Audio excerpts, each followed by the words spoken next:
I'm Danny, and I'm still an alcoholic. Wow. First, I want to thank Patrick for asking me to lead the meeting tonight and then conveniently not show up.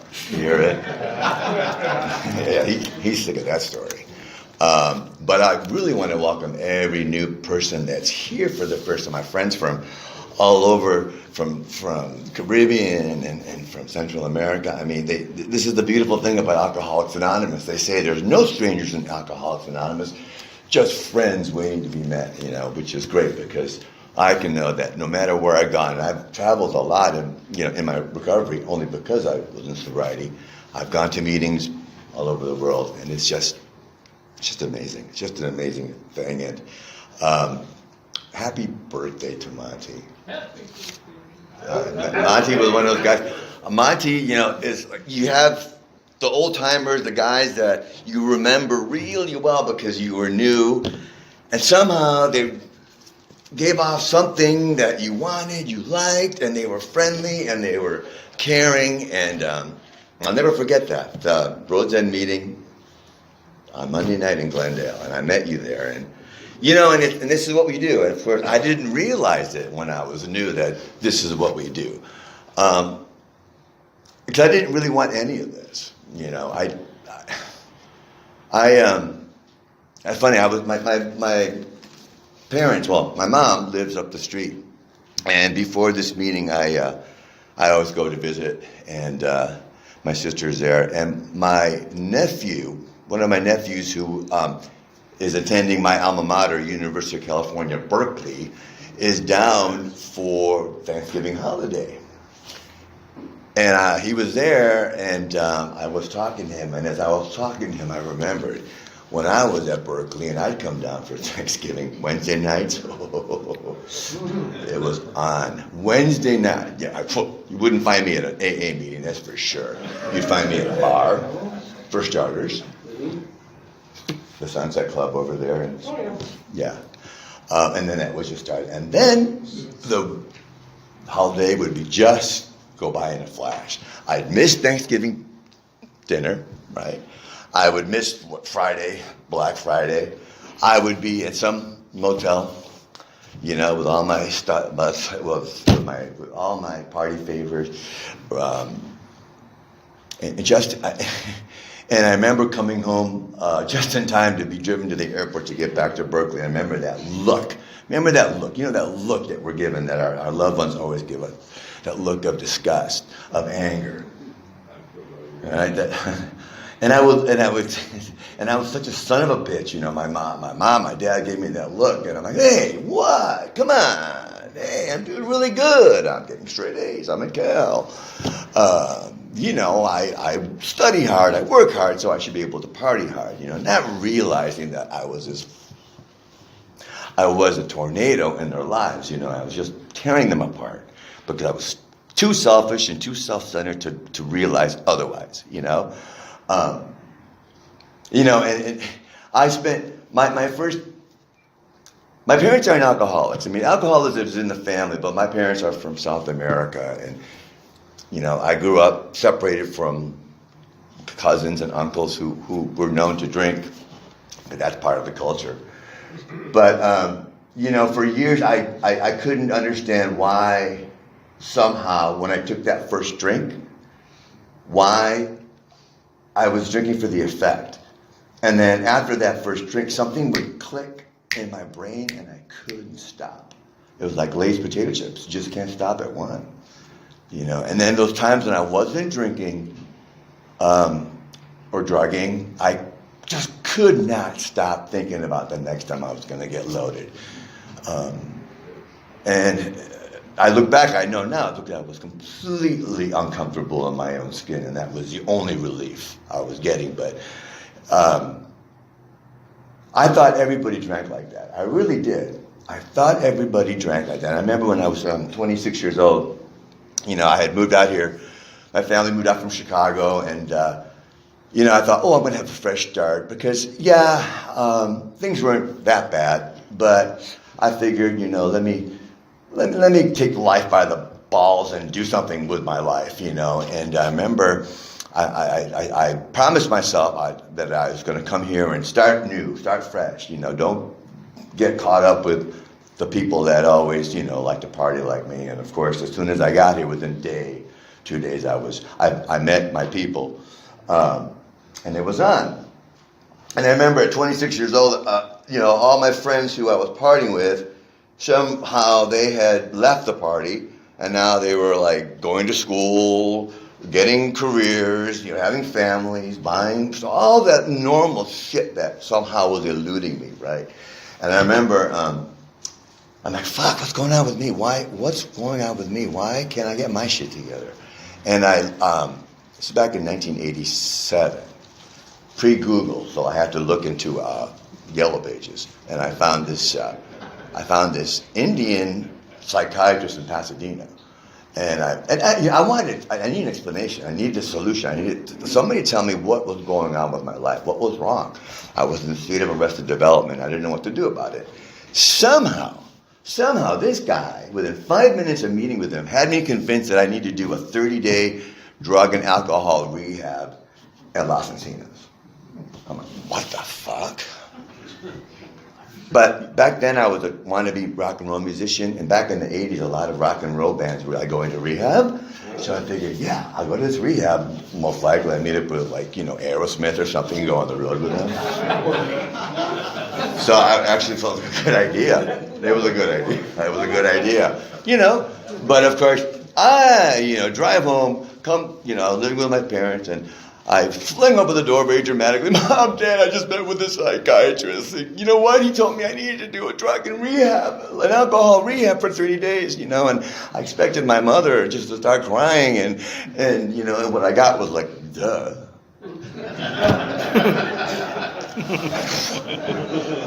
Wait a minute. And that was I think my first hint of reality, when I'm like, wait, doesn't everybody drink like me? Doesn't everybody drink for the effect of alcohol? I mean, doesn't everybody? I was baffled, just baffled. So I went to this rehab, you know. Of course, my first day I was in the ICU, you know, with my big book of Alcoholics Anonymous. I remember reading the doctor's opinion, because my old man's a doctor, you know, and a very famous doctor, you know, and I respected the medical field and medical, you know, and physicians and what they think. So I thought, oh, this is right here. This is what's going on with me. And I remember reading that doctor's opinion, and I go, yeah, this is okay. Yeah, that obsession and the mind, yeah, the allergy of the body, it all made sense to me. It all made sense. I fit perfectly in that description of what an alcoholic is. So like, yeah. I drank the Kool-Aid, you know, and I remember getting out and then going into all the group sessions and all that stuff. Somehow I was being told that, yeah, you're an alcoholic, but your problem is deeper than that, in that you have alcoholism, and that's probably something you had way before you picked up that first drink. And that alcoholism, the only solution to that alcoholism is a spiritual solution, because what you have is a spiritual malady. And that's when I just laughed at it. Like, what the fuck are you talking about? You know, and I was sitting there in that room, not like, you know, yeah, I was sitting in this room, like, and I remember reading the scrolls and seeing the steps for the first time. And I remember seeing step 3, and I saw the word God. I'm like, oh, okay, I get it. You people are nothing but a bunch of Bible-beating Jesus freaks. You're going to have me shave my fucking head and sell shit at the airport. I just knew it. And it's not good. And that wasn't my scene, because my own man is a doctor, scientist, atheist, devout atheist. And he mocks and he makes fun of anybody who believes in God, any religion, right? And so I didn't want any more of that, of his ridicule, you know, so I'm like, no, I'm out of here. But the thing was, I was like my 4th day of recovery, and I was feeling pretty good. So I figured, okay, you know what, I guess I'm supposed to do those steps. So I sat there and I did them in my head. And I went, okay, step 3, well, there's that God thing, let's just table that for now. And then 4, made a searching and fearless moral inventory of ourselves. Oh, it sounds like, I guess, I need to look at all these deep, dark secrets that I have. Yeah, I got plenty of those. Okay, next, we go to admit it to God. Oh, well, there you go. But okay, well, let's just say this. If he does exist, isn't he omnipotent? Does he already know my secrets? That's done. To ourselves, just did it to another human being. What the heck? You people are so goddamn nosy. What does the fact that I can't stop drinking and drugging, the fact that I can't get my shit together, I am in a state of arrested development, what does this have to do with any of my secrets that I have to share with you? This makes absolutely no sense whatsoever. So, no thanks. No thanks. And I remember, I remember the group that I was with, we all were like, we're going to stay sober forever, and then, I did some meetings afterwards, but I was suggested I get a sponsor. I did get a sponsor. And I remember, a couple months out of that, hang out with my friends again, and they were all doing what I wanted to do, but I couldn't. And man, I remember my head seemed like it was going to just come out of my skull. It was pain. I was in a lot of pain, and so it was just a matter of time before I picked up, right? And I did. But here was the problem. The problem was by now, I am out. To my family that I can't drink, I can't drug. What am I going to do? This is a mess because now they know that I shouldn't be drinking and I want to drink. So I went back to the first step because I was going to find a loophole. And I said, okay, let's go back to the first step. Okay, we admitted we were powerless over alcohol. Yeah, I'll admit that. Absolutely. Like I said, when I take that drink, I drink it. That effect is amazing. And then when I take that drink, I can't stop thinking about that next time I'm going to drink. And all that stuff. Yeah, I'm powerless. That's powerless. Well, that second clause of the first step, that our lives have become unmanageable. Well, yeah, my life is unmanageable. I can't get... every time I have some lofty ideas of what I want to do with my life, I set out to do them, and within a couple of days, I'm doing something else, getting loaded, right? Yeah, my life is unmanageable. This life that I think I deserve, I'm not going to be able to get, right? So this is what I have to do. I've got to make my life manageable, right? And if I can do that, then there's no way I'm going to be an alcoholic, right? So what I did was, I decided, I'm going to give up these ridiculous notions of being a rock and roll musician. I'm going to go back. I'm going to go to university, a real good university, and then I'm going to go to a top-notch law school, right? And after graduating, I'm going to come back and I'm going to be the president of Capitol Records, and I'm going to have a big car and a big and a big mansion. And then you know what? Then of course, if I can do all of that, that will show everyone, and me especially, that my life is manageable. So if that's the case, yeah, I'm powerless, but I can drink, right? Because I did not want to be an alcoholic. I did not want to be one of you. I wanted to desperately do everything and anything that I could to enjoy and control my crack smoking. But I was failing miserably, right? So, flash forward, I was actually, before I would set out to do something, and of course I would fail and I would never complete. I was always like your premature stops. And but this time I was actually going through with what I said I was going through. And I was doing really well, right? But at what cost? Because I'd come home for Thanksgiving weekend and just completely lose myself, and just and justify my behaviors because, I'm manageable. My life was manageable. I had no idea. So, I went to law school, came back, didn't take the bar, didn't want to practice law. And I started working in the entertainment industry, and I did. And the funny thing is this. That time, my first rehab, even though I didn't think I believed in God, there was this voice deep down in my soul that was saying that, you know what, Danny, that life you think you deserve, the only way you're going to get that is if you go back to those AA people. And that was always in here, right? I'm like, oh, yeah, I'm going to eventually have to go back to those AA people, but not now, right? So when things were getting a little heated, with the job, with not being able to pay rent on time, I'd say, oh, yeah, it's getting rough out here. I'd come back to you guys. I'd come back to the rooms. I'd say, okay, you know what? I really screwed the pooch this time. What do I do? And then you'd always go, the answer's in the steps. I'm like, oh, fuck, are you still doing those things? And then I get like 6 or 7 months of physical sobriety. And of course, with 6 or 7 months of physical sobriety, you're able to wake up on time, show up to work, not spending money. Your life looks normal, right? So yeah, I'm manageable again, right? So then at 6 or 7 months, I'd say, okay, guys, you know what? I'll take it from here. Thanks. See ya. And then I'd go out. And then months later, I'd come back after hitting a bottom that was faster and deeper than the one I completely forgotten I had hit only months before. And then here I was. In and out. I was on spin cycle. I was a revolving door policy. I was never in. I'll have to say, I was never in. I'd come to you and I'd hang out.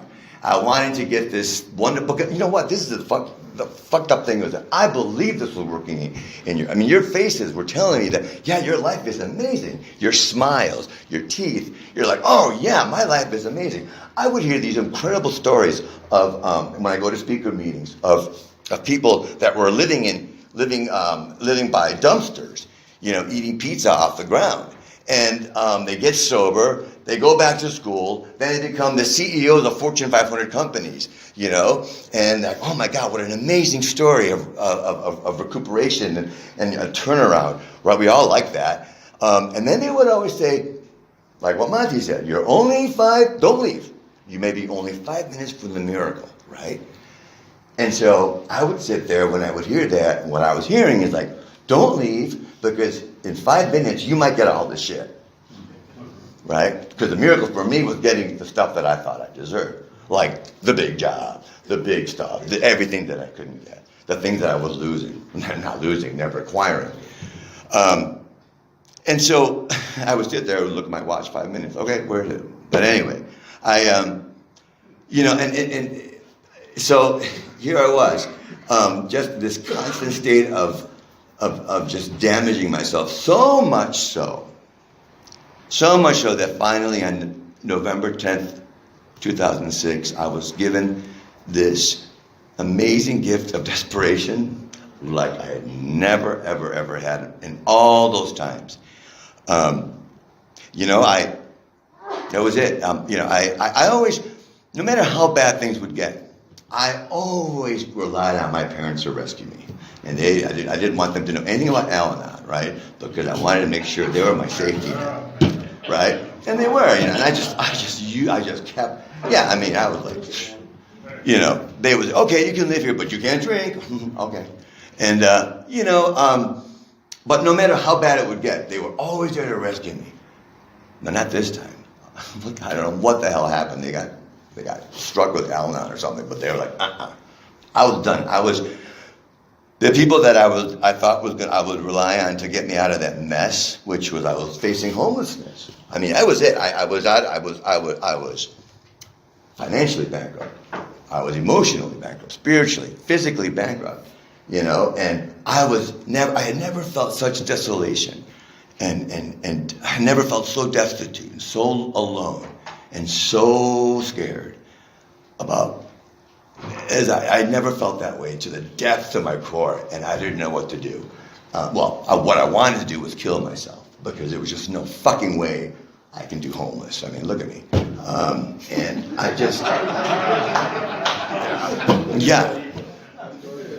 mean, I ought to do urban camping. I like camping now, though. But anyway, the thing is, it was bad. I mean, I wanted to kill myself. I would have.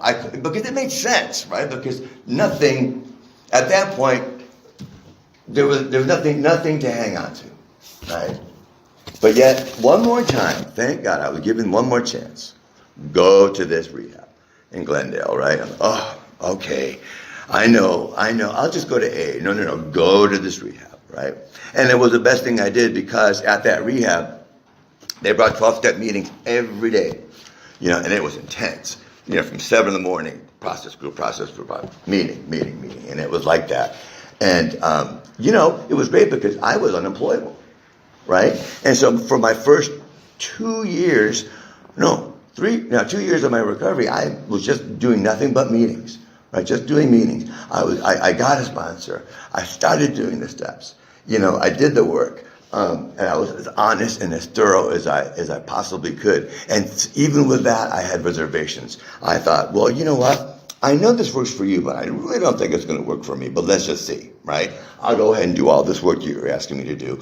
And I bet you that if it doesn't work for me, I will let you know that. I'll go to every meeting in the directory and stand up at the podium and let you know. I did your steps. Didn't work. Right? And for those of you who have done the steps, that halfway through this process,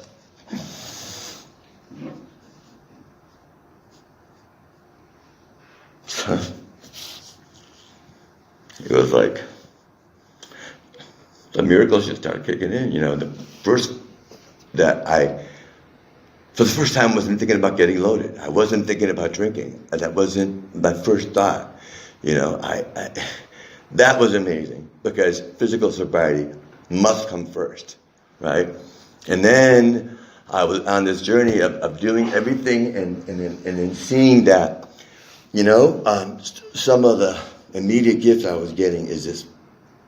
I would get these just nanoseconds of peace in my brain, just quiet, nanoseconds turning into seconds, turning into minutes, turning into half hours, hours, days even, right? I'm like, holy shit. I can't believe this. Or is this really happening? I wasn't sure, right? And at 7 months, somebody asked me to sponsor them, this guy. One of the good things about this place that I was at was that there was always newcomers coming in, here I was at 7 months, talking like I was like some spiritual guru. But this guy asked me to sponsor him, and I said, oh, well, let me ask my sponsor. And then let's go up the ladder and find out whether it's okay. And yeah, it's okay. You've already taken the steps. And if you have any questions and help, we're all here to help you. We're all here to help you, right? And I remember this guy was fucked, man. He was so fucked. He was so fucked. I mean, he was like, yeah. But I remember he read his 5th step to me.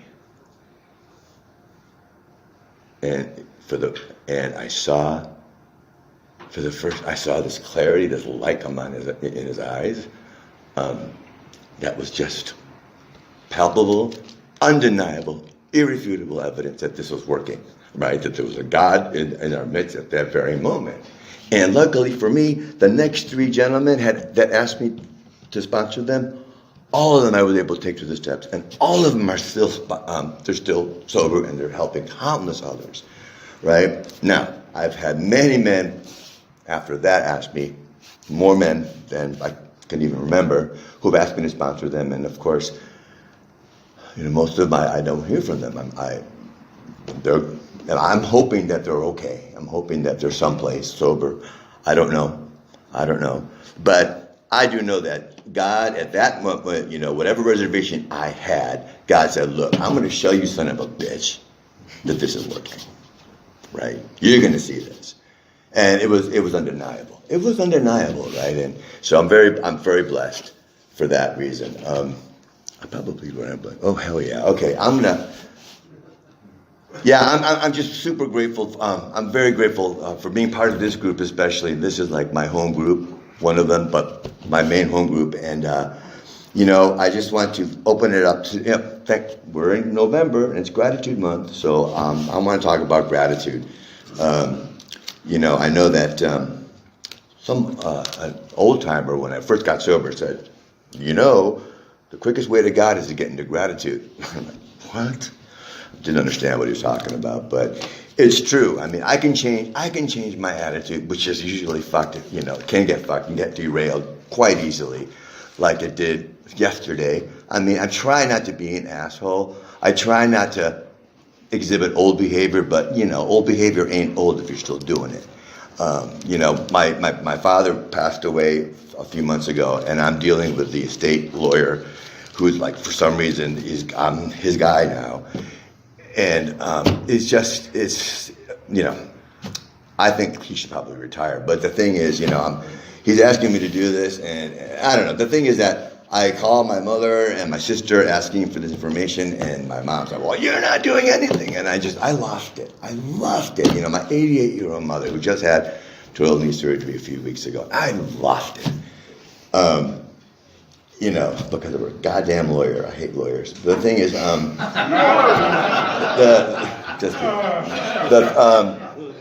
the thing is that, I should have known better, right? And I felt so bad. I felt bad. I'm like, my mom, she's 88 years old. Why, whatever way she came at me, and it just, that button that was there, I should be beyond that, right? Of course, I had the tools to clean it up. Today I went and I made an amends. But of course, I had to tell her it was wrong of me of doing it. Not that I'm not going to do it again. I don't want to do it again. But again, if you're, anger is something that I haven't displayed that in quite a while. Good. But I like to just get relief from that completely, and just be able to pause. Just be able to pause when agitated. I'm usually good at it, except when it's really, really close. But thankfully, we've got tools that can get us back on track and back online. And I'm very grateful for that. I'm grateful to all of you for being here tonight, listening to me. And so with that, I want to open up the meeting. But let's first ask the treasurer to give us the seventh tradition. That would be you. All right.